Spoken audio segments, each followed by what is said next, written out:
Wheelchair cricket বিশ্বকাপ প্রথমবারের মতো আয়োজিত হতে যাচ্ছে। সেখানে অংশগ্রহণের জন্য আনুষ্ঠানিকভাবে আমন্ত্রণ পেয়েছে বাংলাদেশ। আন্তর্জাতিক হুইলচেয়ার ক্রিকেট কাউন্সিলের প্রতিষ্ঠাতা সদস্য পাকিস্তান হুইলচেয়ার ক্রিকেট কাউন্সিল এই প্রতিযোগিতার আয়োজন করেছে। বাংলাদেশ হুইলচেয়ার ক্রিকেট দলের প্রতিষ্ঠাতা সদস্য ও অধিনায়ক মোহাম্মদ মহসিন এক বিবৃতিতে এই আমন্ত্রণের বিষয়টি নিশ্চিত করেছেন।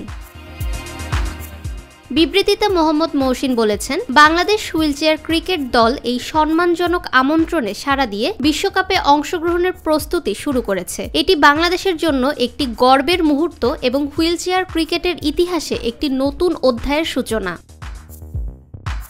হুইলচেয়ার ক্রিকেট বিশ্বকাপ চলতি বছরের 30 সেপ্টেম্বর থেকে 9 অক্টোবর পর্যন্ত চলবে। ম্যাচগুলো হবে লাহোর ও ফয়সালাবাদে। বাংলাদেশ, পাকিস্তান, ভারত, আফগানিস্তান, শ্রীলঙ্কা, ইংল্যান্ড, কেনিয়া ও সংযুক্ত আরব আমিরাত এই 8টি দেশ এই বিশ্বকাপে অংশ নেবে। প্রতিটি দল 21 সদস্যের একটি স্কোয়াড পাঠাবে, যার মধ্যে থাকবেন 15 জন খেলোয়াড়, 5 জন কর্মকর্তা এবং 1 জন আম্পায়ার।